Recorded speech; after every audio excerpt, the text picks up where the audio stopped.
Hello there and welcome. Today we are taking a look at Avoid High Risk Kerbs, as there's another rumor going around that it's overpowered in this year's game, and it might very well be. In 23 it was very strong at the start, got patched a little bit, but it was still very strong at different tracks, and we're going to take a look in this video and see if it is still viable and if it is still very powerful in 24. Before we get into it, let's just go over what Avoid High Risk Kerbs does. It basically has a positive effect on powertrain wear, meaning that you get less of it, positive effect on tire wear, and a positive effect on the risk of puncture, which means that you basically have less chance of punctures, your tire wear gets lowered, and you get less wear on the powertrain, which also it also has another effect on the powertrain, which is that powertrain faults has a tendency to come from running over high-risk curbs. It increases the error chance, or rather the chance of developing a fault, so you kind of get a double benefit there. It does have a negative effect on lap times, and we're kind of going to see in this video if that negative effect is high enough to, well, not really use it. Now, we're going to do this in Spain, which is a high deck track, which is basically where you'll see the most benefit from this, but we'll also check it out in Monaco, which is basically a low to medium deck track, so we'll take a look there as well. Now for this one, we have run both Piastri and also Antonelli here in a, well, Avoid High Risk Kerbs while running full attack. And as you can see, we kept the temperatures in kind of a good window, perfectly in the middle, which means that on tracks with high temperatures like Barcelona or, yeah, like Spain usually is, it should be fine with just turning that on just for temperature's sake. In terms of pace, we will be comparing it to running the tires in kind of the same mode, but we'll just have a quick look here at the lap history. So, Piastri is going to have a very quick first couple laps here because we used ERS to get him away from Antonelli. That way they did not DRS off each other, and we get better numbers to kind of adjust from. And as you can see here, numbers are pretty consistent, about going from 19.8 to about 21, 22 maybe, 23 I'd say probably at this point. To be fair, this is basically also where it falls down below 40%. So up until that 40% point, we didn't really lose much pace. We were running lost about 3 tenths up to there, and then they fell off a little bit of a cliff. And also, of course, there is lapped cars in the window here, which is slowing us down. You can kind of see it here as well. So just 3 tenths difference from basically the 4 lap here to the 20th. It's kind of wild. It's really powerful in reality. Now, if we look at Antonelli, is he going to sport some of the same numbers? 19.9s. He's running about 19.9s for the most part. 19.8, 50 maybe. And if we go up here to these numbers now, he's still running those same numbers. Some higher numbers here, but again, he's running through a, lapped cars. And he's also catching up on Piastri quite a bit here in the past few laps. You can kind of see it here. It's been mostly 3 seconds or so behind. Then he started catching up drastically. So I think he's kind of on a similar kind of 19.8, 19.9 to 20, 21, I would assume, if not for, following other cars. So with that in mind, we can assume that we'll lose about 3 tenths running a soft tire over the course of its entire life cycle. And that's kind of wild, honestly. And again, of course, we do lose fuel. So we're going to take a look at this too, and take a look at the tire degradation. And this is kind of the important part, because we want to see if we can replicate this tire degradation and these times by running, say, conserve. And that's kind of what we're going to be testing now by going into here, checking with this new feature what the deg is like. So the deg is actually as if we ran light, and we could try and run conserve here and see if we get same numbers or better. So what I think we do here is that we run the first car, which is going to be Piastri on light, and we're going to run Antonelli on conserve. And we'll see if the numbers are any different. Again, gaining or losing about 3 tenths from lap 4 to lap 20. Alright, so we made our way back to where we were last time with Antonelli running conserve, Piastri running light. And I'm going to show you a little bit of an interesting thing here, and that is that Antonelli has been able to keep up with Piastri as number 1. We also have Antonelli saving more tire, 50% versus 34 or 33, which is basically where they left off last time too. And if we take a look at the lap times here, which is going to be the important thing, we can see that Piastri has been slow for the last couple of laps, but he did start out with 19.7s, 19.6s, basically again 19.7 for the most part until he got to lap 12, went up to 19.8, 19.9. Then he's basically kind of going back and forth here due to Again, the cars in front being very slow. So I'd say it's probably ended up with pretty similar degradation pattern, or rather lap pattern too, to what he had while he was running Avoid High Risk Kerbs. Now, if we take a look at Antonelli, he was a little bit slower at the start, because again, we're running conserve. Heat goes out of the tires, and as you can see, he actually got quicker towards the end. 19.8, 19.8, 20s, 19.7s. He did probably get the RS on these two. That's the only thing I can make sense of. Yeah, he's basically stayed very consistent. With the exception of these first 3 laps, been running around a 20 blank for the most part. Been a little bit quicker here, but generally he is a little bit slower, but he has not had as high degradation. Rather, he's not losing currently as much time as Piastri, and he's actually starting to get some of that time back now, because Piastri will be running 21s, 22s, while he can kind of remain in around that 0.20 area. But again, this is not really super conclusive, but it does seem also that running conserve just straight up, even with cold tires, which he is right now, you can kind of see it here, he's running on the limit, 94 degrees. He's running 10 degrees lower than when he ran, taking care of his tires or with high risk curbs. And for Piastri, he's running 98 degrees. Again, about 7 degrees lower than when we ran Avoid High Risk Kerbs. Now, what this kind of does tell us is that from a pure pace perspective, Avoid High Risk Kerbs doesn't necessarily do anything over a stint. Now, what I think is happening with people saying that, oh, Avoid High Risk Kerbs is overpowered, is very simply the fact that you can save a lot of time doing so. You can run Avoid High Risk Kerbs, lower the temperature of your tires, and you're still able to kind of stay with the car in front. You might not be able to overtake, but you aren't wasting any tire wear being behind that car. And also, running behind another car is going to increase temperatures. So running, again, just avoid high risk curbs, or even light, or even conserve, as long as you stay with the car in front, you're going to build up a tire delta, tire advantage that you can then use towards the end of the race. Now, again, here, this doesn't really give any particular numbers that would, hint towards avoid high risk curbs being powerful, but it could just be the tracks that I've chosen. And honestly, I was seeing the same kind of thing in Monaco. But just to be on the safe side, we're going to try this with the hard tire too, which has a far longer degradation pattern. See what the numbers look like there. Here we are with the same avoid high risk curbs with the hard tires instead, and we are seeing the same thing that we saw for the soft tires here, that running conserve bring us further along, and it did follow the degradation pattern of light tires. Now keep in mind, I probably should mention this earlier, that the car that we're currently running has around 60% tire preservation, so that could also play in, and I could imagine that lower tire preservation cars probably benefit more from running high risk curbs. So that might be something I'll test in a different video.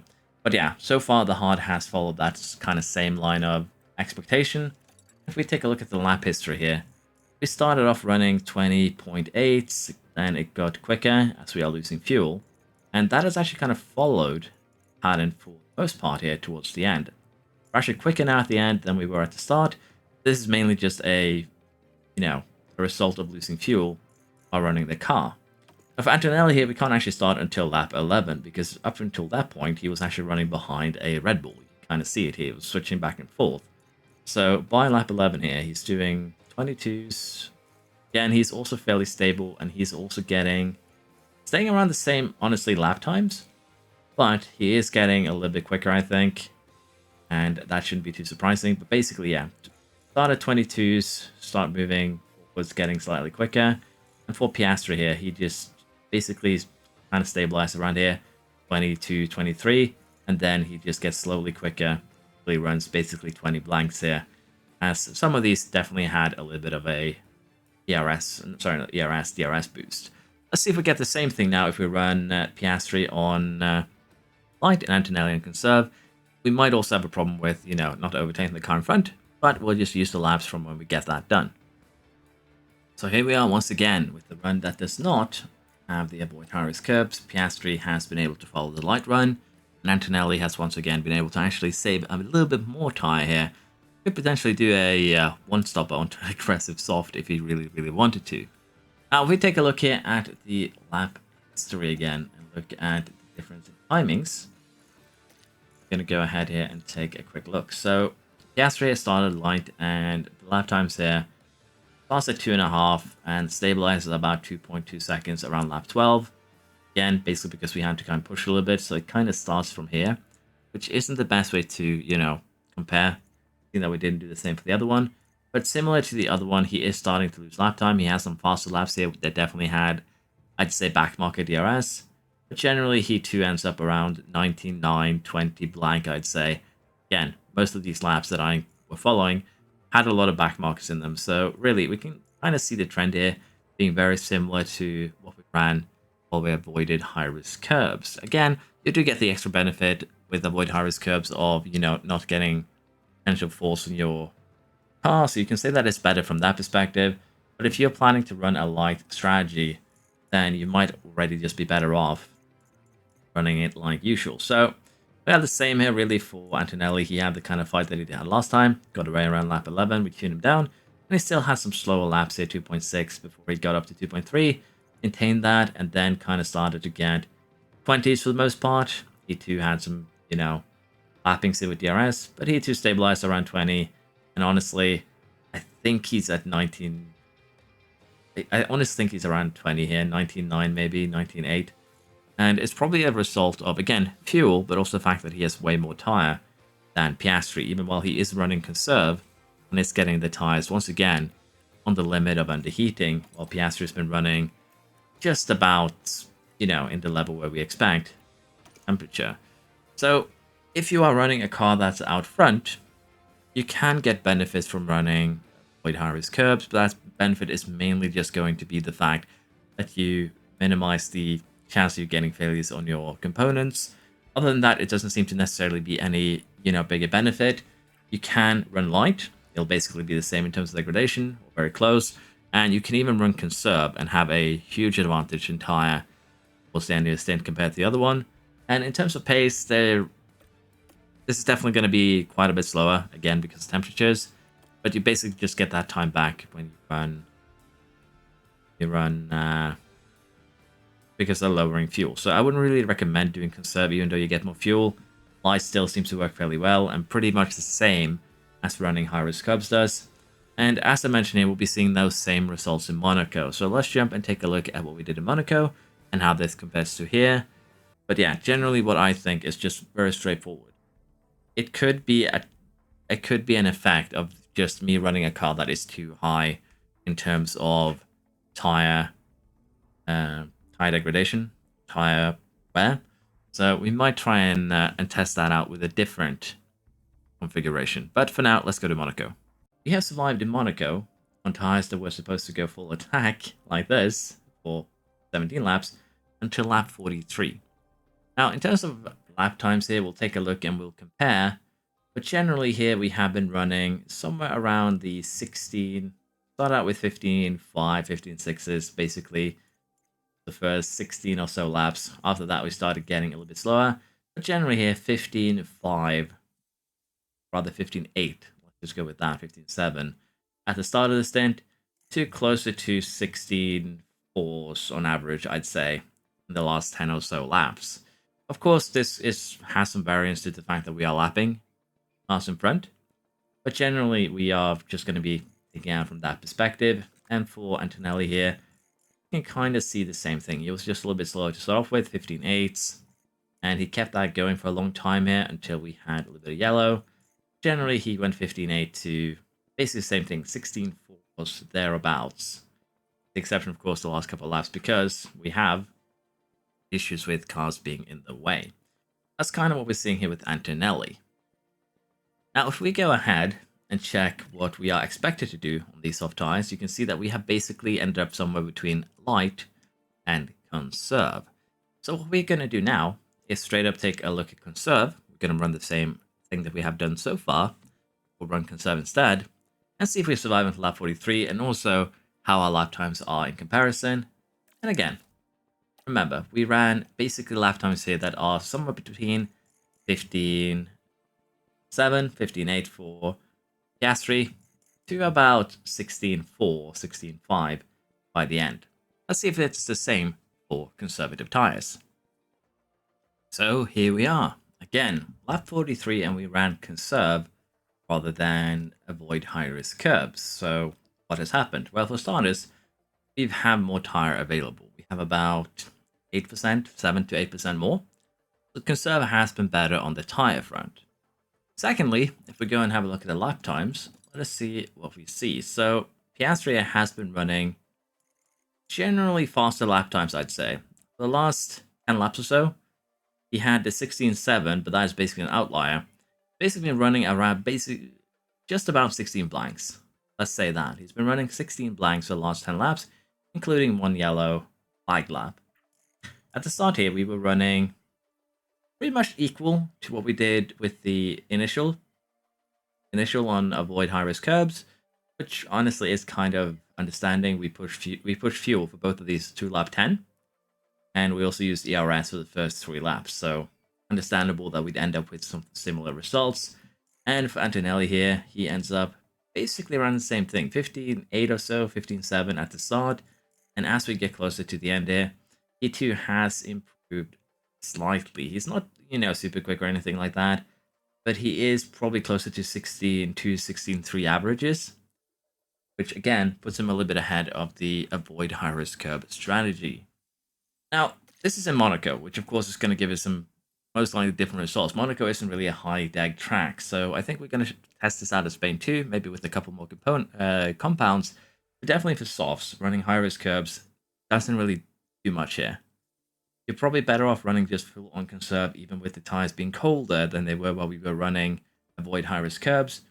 Even then, we're still somewhat quicker. Now, we're going to do one final check here in Monaco. Of course, again, this could depend on tire too. Could be medium tires better for this, could be hard tires better for this, so we might as well check them. But we're going to do one more test here where we run the tires on standard, nothing special, and we do 2 stints to see if that is quicker altogether, or, if we end up losing time total. We were about, I don't remember how much we were ahead on the first time, but this one, we're about 1:17 behind the 3rd and 4th place. So let's see how 2 soft stints would measure up against 1 conserve / 1 avoid high risk curbs. So we didn't manage to stretch as far as we did with the other 2 sets. So we did a soft here to a medium on full attack. Gonna see exactly how that, squared up. We lost 4 laps here, but honestly, it's not really a huge deal. In general here, though, I'd say we extended a little bit quicker. The main reason why I'm saying that is because our lap times have been looking fairly decent. For the first stint, we were running 14.4s for the first, basically almost 10 laps there. We had a couple of slow ones, and by the time we pitted, we were running 16.2. So pretty similar to we were kind of seeing, actually, with that soft stint over its life cycle. But we were running a lot quicker in the beginning. We gained a bunch of time there. But the medium is kind of where we really shine through. We're still running times kind of similar to the soft tire. But the thing is that over these 2 stints, we have gained more than 20 seconds if you compare it to, say, the times from both the previous setups. Now, the reason why this might work a little bit worse for me is because tire preservation stat is high, which might actually have an effect on the cooling, which means that we are under temp a lot of the time. So yeah, there we have it. We might go ahead and develop this car in order to try and have a, as low as possible tire preservation to see if that has an effect. But at 60% tire preservation, running Avoid High Risk Kerbs, at least in Monaco and Spain, had no real effect on the car's performance compared to just running light or even conserve. The only, again, you do get a benefit from avoiding high risk curbs and thus avoiding potential faults. That's really about it. Now, I would be very grateful if you see any or know of any particular tracks where, avoiding high risk curbs turns out to be great. I could assume Qatar could be one, but I might revisit this video in the future, test out more tracks, test out different configurations in terms of tire preservation. But what has been shown here and what we're kind of seeing is that they're very similar to just running light, but you're perfectly fine running full attack with avoid high risk curbs, and it probably will be a very, very good way of avoiding some of the failures that you can get. So I can't really say that it's a bad idea, but performance-wise, it performs very similar to light. Okay, thank you for watching. Hope you've enjoyed. Please like and subscribe if you have, and I'll see you next time. Bye-bye.